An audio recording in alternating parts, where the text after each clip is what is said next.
Good afternoon. My name is Paul Vaona, and today for this assignment, I'm going to compare and contrast elements of living in Anchorage, Alaska, and Riyadh in the Kingdom of Saudi Arabia. I want to thank you for the opportunity to present this information and for taking the time to review it. So, of course, the big question is why? Why did I choose these two cities? Well, for Anchorage, it's kind of easy. It's a big city, it's close. Also, growing up, I visited Anchorage regularly. My grandparents moved up here in the early 1960s. In early 2004, when I was given a job opportunity in Alaska, I lived within Anchorage itself for the first 3 years. As far as Riyadh, Saudi Arabia, well, I guess I can come up with some exotic reason, maybe some hidden connection between the two communities, maybe some secret code worthy of a great novel. But in reality, I lived and worked in Saudi Arabia for several years. In early 2000, I was a firefighter paramedic at the airport in Riyadh, working for the Ministry of Defense and Aviation. So, whenever we look at a city, one of the things we need to take into account is the societal stratification. Looking at Anchorage, you have a population of just shy of about 300,000 people. And there are some areas that are more affluent than others. There are some areas that are poorer than others. But on the whole, I think if you look at Anchorage, you'll see that it's relatively homogenous. Now, when we consider Riyadh, one of the things we have to take into account, one is it's about 26 times larger than Anchorage. But like most countries where you have a great resource wealth, in Saudi Arabia, obviously that's oil. What you find is a great dichotomy between the haves and the have-nots. You find more people on the outlying, super rich or super poor. And you have to look at this, especially in this case, because this creates a problem with access to, we talk about the metabolism of the city, the water, the sewage, waste removal.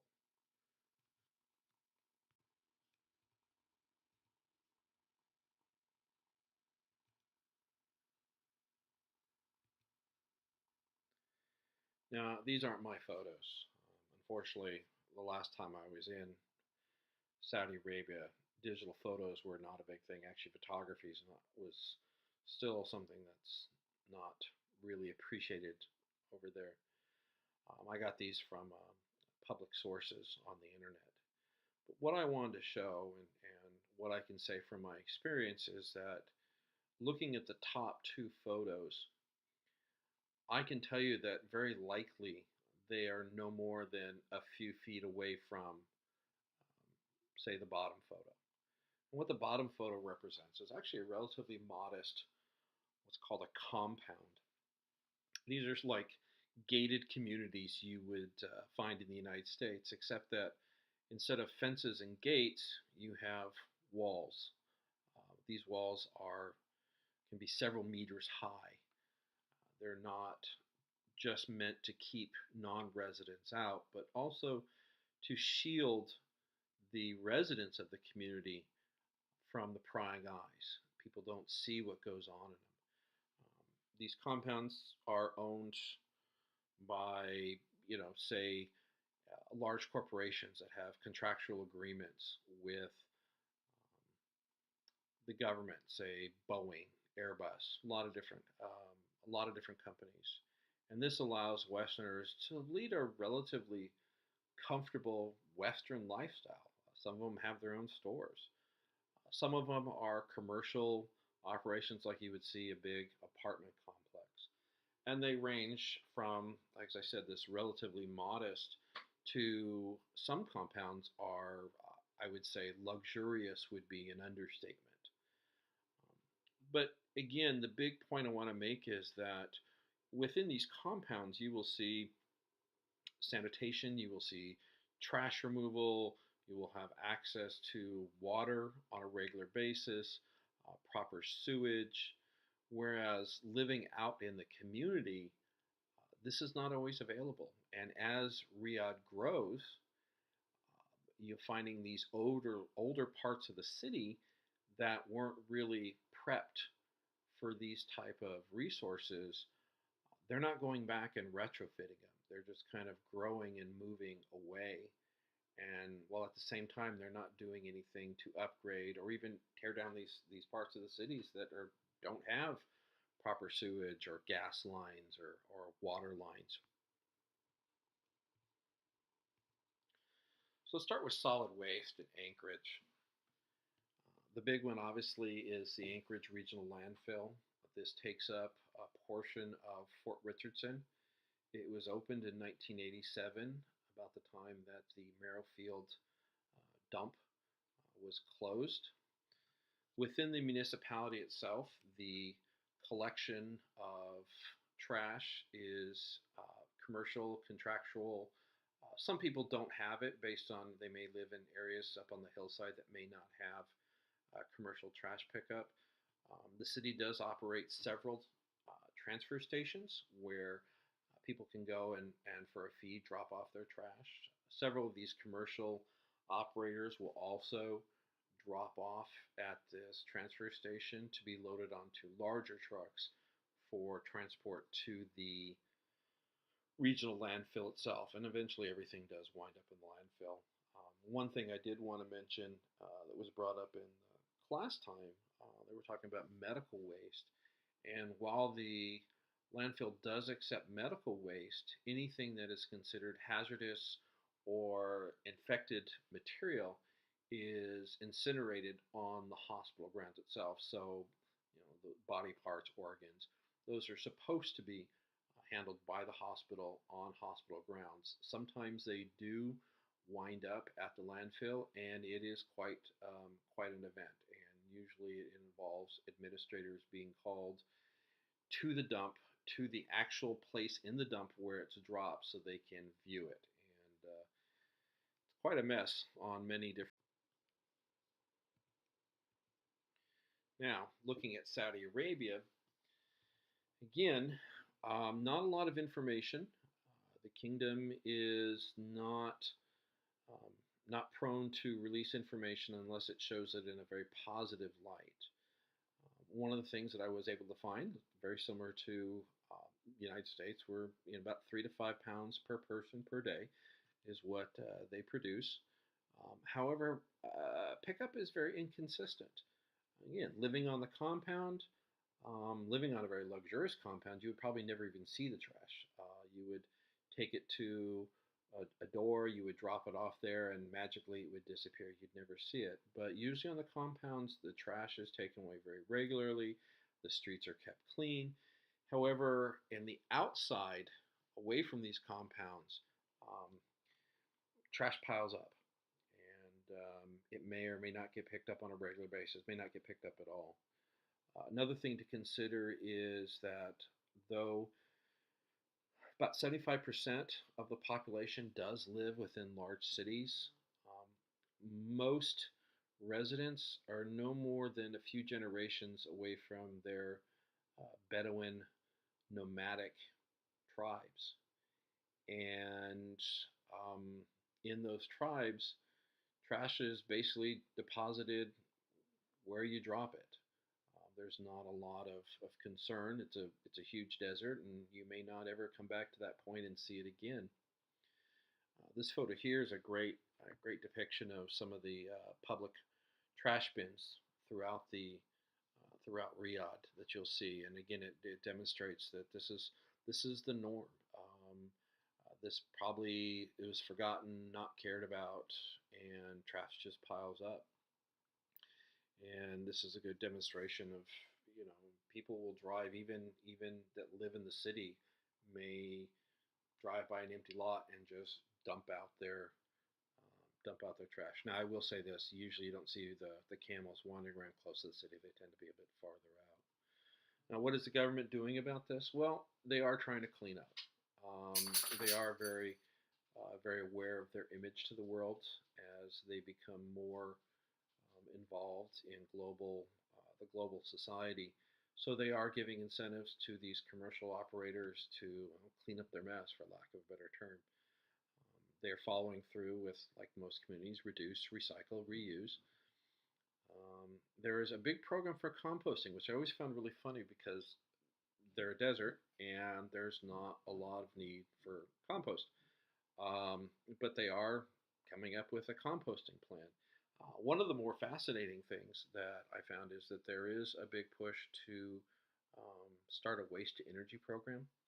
With the amount of waste that they are producing, it would be a significant reduction, and it would improve the energy that the city needs, improve on getting the energy to them.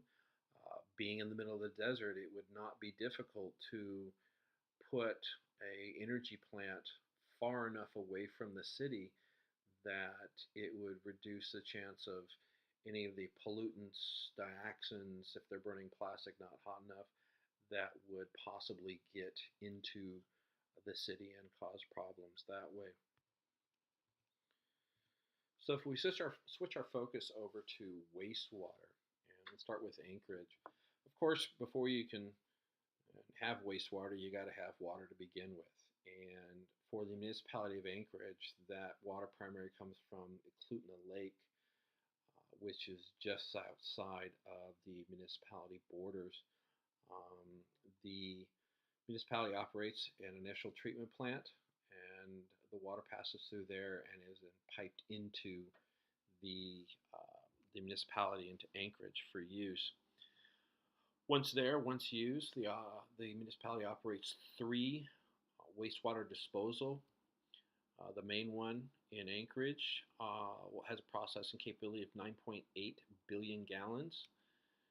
This is backed up by the facility in Eagle River that can process 482 million gallons, and then the Girdwood facility, which can process 134 million gallons. Okay, so let's talk about wastewater in Riyadh. Again, we've got to get water in. Well, when you're in the middle of the desert, and quite literally in the middle of the country, which is a desert, the first thing to understand is it's a desert. There's not a lot of water. About 50% of the water that is used in Riyadh comes from a desalination plant east, several hundred miles away on the ocean. Those that don't know, desalination is extremely expensive. It's probably one of the most expensive ways to get drinking water. And then the infrastructure of piping this water from the ocean all the way into the middle of the country. Um, it's a great task. About 40% of the water comes from deep aquifers. There are wells, massive wells. These usually are outside of the Riyadh, outside of the city. Um, they are varying degrees of suitability. The country has made several attempts to add agriculture to its list of capabilities and income for they're trying to kind of diversify and not be so dependent on oil. Well, again, it's a desert. Most of their growing is cereal crops, wheat. However, they have made more than a few attempts at growing citrus, which is probably one of the most water demanding types of agriculture out there. And to do this, they're using these aquifers and they're using so much water for these crops, which are really not producing. And in actuality, it costs them more to produce wheat in Saudi Arabia than it is to ship it all the way from like New Zealand. And by using all this water, they're actually driving the water table lower and lower. So my last job in Saudi Arabia, we had several interruptions with water because These wells are constantly having to be re-drilled deeper and deeper. Now there is about 10% of water does come from the surface, although this is from higher elevations and it is usually just kept locally. It is not something that is shipped or is really utilized or counted on for Riyadh itself.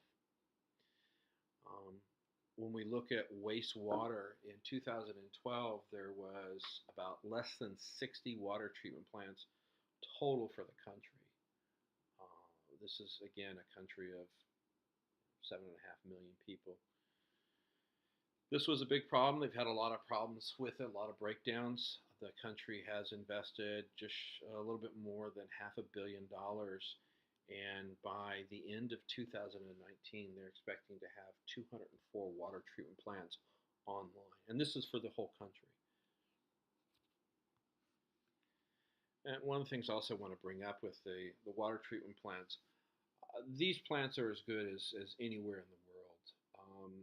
The Saudis are very good at spending money on buying the absolute very best. It's the care and maintenance that seems to suffer, which has been one of the problems with the sanitation systems that they do have in place. Okay, switching gears, we're going to talk about vaccine programs within. Really, it's the country to take into account. It's really difficult to isolate it to just a city, even just a state. So, looking at the vaccine program for the United States, um, this is a well-promoted program. Obviously, we see a lot of information, a lot of flyers, a lot of hospitals promoting. It's well promoted. It's also very comprehensive. Pretty much all of the vaccines that are considered standard are out there and available at any time. And they are so at for free or very little cost. Fred Meyer's, Walmart, a lot of these large corporations offer either very reduced price or outright free vaccines. Of course, we have to consider the mandatory side of this. We've had several discussions about this. Within the United States, really the mandatory, we're looking at schools. Getting into schools now is, with very few exceptions, you do have to show an up-to-date shot record. And some employers will require that you are vaccinated as well, although that's starting to change a little bit. But flu shots, even as a firefighter paramedic, the hepatitis B vaccine it's mandatory that I am offered it, and at no cost to me if that's what I want. Now, the vaccine program in Kingdom of Saudi Arabia, honestly, in many ways, is very similar to the United States. It's very comprehensive. Much of their medicine is Western based. Again, they can afford it. They buy the very best. It is a well promoted program. I can speak to this from experience, having been part of quite a few um, programs to promote vaccines and their use. It is, again, very comprehensive, the same as in the United States. And it's almost always free. Rarely will you find where you have to pay for any vaccine. The downside is that there's no surveillance. You can receive one shot and they will never follow up again. You can be in an area where it's required, and once you get past the initial, they really don't do any kind of follow up. Now, they do have mandatory, though, and that's specific to the Hajj, or the pilgrimage, which is a requirement in the Islamic faith that at least once in your lifetime, if physically and financially able, you must make a pilgrimage to Mecca, which is just outside the city of Jeddah. And so every year in the Hajj month, they have an influx in Jeddah of several millions of people from all over the world. And this has caused several outbreaks, some very significant ones. You get people from all over that may or may not have any kind of vaccines or have different exposures, and they're in a very, very tight quarters. You can see why this is just a disaster waiting to happen. In fact, that they are using Mecca as a test bed for several monitoring and surveillance systems for outbreaks. Speaks a lot to the problems. But what the kingdom has done recently, well, I'd say probably within the last decade, is that in order to obtain a visa to get into the country, you do have to prove a shot record for things like H1N1, for meningitis. There's a whole list that you have to prove that you've had vaccines for, or they won't let you in. And it's such that actually, because of my time in the kingdom, I was unable to donate blood for 10 years because of the problems with the pilgrimage or the Hajj. Okay, so along those lines, let's talk about some specific diseases in the two countries. Of course, the big one in Alaska is RSV, and even though this is relatively common in the United States, there's almost like a subset in Alaska with RSV, and I'll kind of go through and explain that later on. So how is it? How is the route? It's a person-to-person contact, usually through respiratory secretion. Somebody will cough or sneeze. Um, Symptoms you expect to see: fever, runny nose, cough, sneeze, decreased appetite, wheezing. Um, Easiest way to prevent it, number one, for actually quite many of the diseases out there: wash your hands. Basic protection. Cover your nose, cover your mouth. Um, this is particularly dangerous to the old and the young, especially those that are somehow immunocompromised.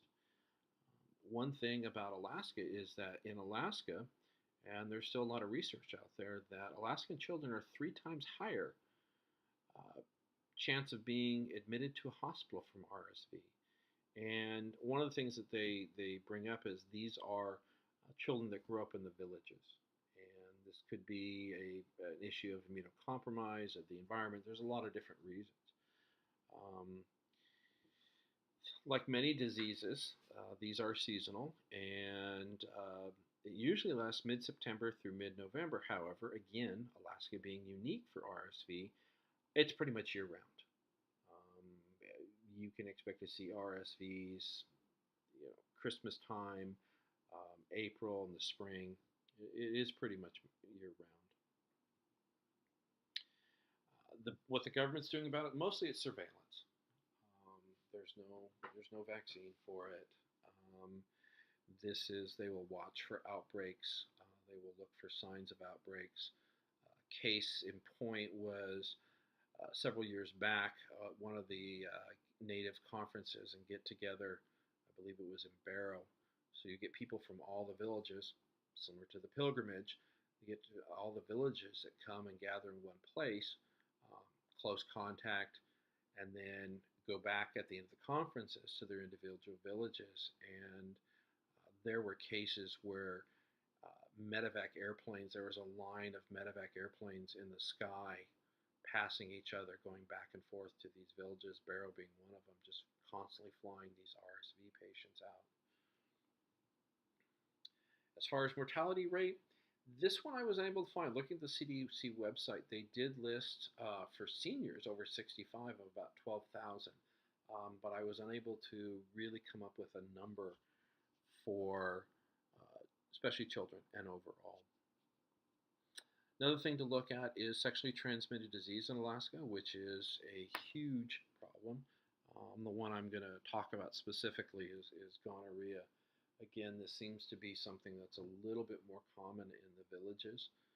Um, it's usually the route is through some type of intimate contact of a sexual nature. Signs and symptoms will be abnormal discharges, vaginal or penile. This could be anything from blood to discolored um, pus, possibly foul smelling. It will cause painful urination in both male and women, and pain to the genitals. The best way to protect against this is protected sex, and that's usually with well, always abnormalities. It's with a barrier, some type of sexual barrier. Best thing for it is surveillance. Again, they watch for trends, and um, another way is education. Going out to the villages, talking about unprotected sex, providing resources, condoms. Gosh, every clinic and in the hospital there were little um, little baskets full of condom for free. So they do their best. Mortality is very rare. It is treatable, um, especially if treated early with antibiotics. However, not treating, there's a high probability for sterilization with men for this. Okay, switching over to the Middle East, we now have the Middle East Respiratory Syndrome, or MERS. This is it was just identified by a physician in Saudi Arabia in 2012. I think was the first confirmed case. This is a person-person contact. It's usually some type of respiratory secretions. Signs and symptoms: fever, cough, shortness of breath. Very similar to like a norovirus type. Um, Number one, wash hands, cover nose and mouth. This is probably going to be the best defense against most things out there. And avoid contact with the sick. As I said, this was relatively new, 2012. There's still a lot of research being done, especially when it has to do with mortality rates. There are some that say it's very low, but they don't really have the numbers yet. Even the CDC, which is working with Saudi Arabia on this one. Again, cholera. This is not something specific to Saudi Arabia. However, due to the nature of things like the pilgrimage, it can present a very unique problem. So, a root will be ingestion of infected food or water. So again, thinking about all these people very, very close together. Um, Thing to consider is a lot of these people very, very poor. They've saved their whole lives to make this pilgrimage. They don't have a lot of money to go to the restaurant or to buy food, so they'll bring their food with them. And this food may or may not be prepared very well. So signs and symptoms: diarrhea, vomiting, dehydration. Cholera is not deadly in of itself. However, the severe dehydration and the systemic problems that it causes in the body is usually what leads to the downfall. How to prevent: bottled water, bottled or treated water is really the number one way. Making sure food is well prepared or packaged from a source that is reputable. Wash hands, common theme here. The big one the governments are doing about it is surveillance. This goes back to what I was saying before with the governments really using these new techniques and these new software of tracking outbreaks and using the pilgrimage as a kind of a test bed for it. There is a vaccine. As far as the effectiveness, I believe that after the first like 6 to 8 months, the vaccine's effectiveness drops significantly, and after 2 years, it's only roughly 50% effective. So until they get better on a vaccine, I don't believe you'll see much as far as widespread use. Mortality rates within the kingdom is not well documented. Um, Much like they don't like the outside world seeing the negative sides, they also don't like publishing what they would consider negative. So it's really hard to get accurate numbers as far as medical tracking from the kingdom. Foodborne diseases. This is one of my favorite, and I had to throw this in. Everybody, your first trip to Saudi Arabia, you're going to get sick. They tell you within the first 2 weeks you're probably going to get sick. And I learned, and it was actually quite interesting why. So what you're seeing on the bottom is called a shawarma, which is pretty much Arabic fast food. What you're seeing on top is a giant mound of chicken parts, all kind of stuffed and packed together. And against the back wall will be a heating element. And as this turns, kind of like a gyro, which is Greek, as it turns, it starts to cook the meat. The meat is then shaved from this hunk onto some flatbread, and some different accoutrements are added to it. You got a shawarma. Like I said, Arabic fast food. Everybody eats it. They're usually really good. Um, However, you will probably end up with, if you're not used to it, you will end up with a bad case of Campylobacter, um, which the number one reason is improperly cooked chicken. And the reason for this is that in the Muslim faith, they have to pray 5 times a day. And if the store is open while it's time to pray, they will shut everything down, including the burners or the heating element, and they will go and pray. And they will come back anywhere from half hour, 45, maybe an hour later. And this big hunk of chicken is just sitting there. And we start getting into the danger zone issues here. Signs and symptoms, and I can attest to all of these: diarrhea, vomiting, fever, and dehydration.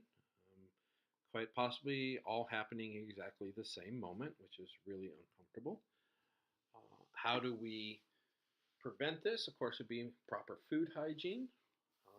A big one that you learn as an expat, an expatriate, somebody, a foreign worker in there, is that you don't go get a shawarma until about half hour to an hour after they get back from prayer, to make sure that the outside has been heated up and cooked again to kill, hopefully to kill anything that's already on there.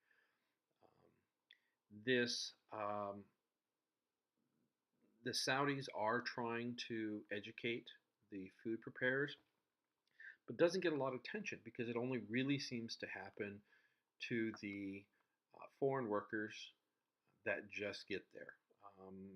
I don't think in all my time in Saudi Arabia I've ever even remotely heard of a Saudi Arabian coming down with Campylobacter.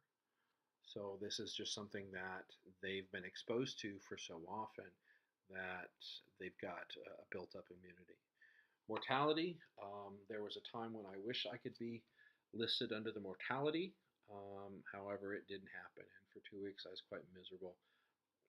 No, mortality is not really there. You're looking at, just being sick and miserable. Possibly if you had somebody that was immunocompromised, the dehydration may cause problems, but in all reality, no, it's not too bad. So, final thoughts, and I again thank you for your time that you've invested in listening to this. Really, the point I wanted to make in this, and hopefully it got across, is really what's going on here is, when you look at these cities, is the rate of growth. Riyadh is a very rich city, and they are building amazing buildings so quickly, faster than they can keep up. As they grow and they expand outward, the older parts of the cities we actually called the old city, that never had these infrastructures that we take for granted today, they're not going back and retrofitting. The city just moves on and moves outward, and it's growing really, really fast. And so, again, we have this dichotomy between the haves and the have-nots, and these communities and these compounds, which have,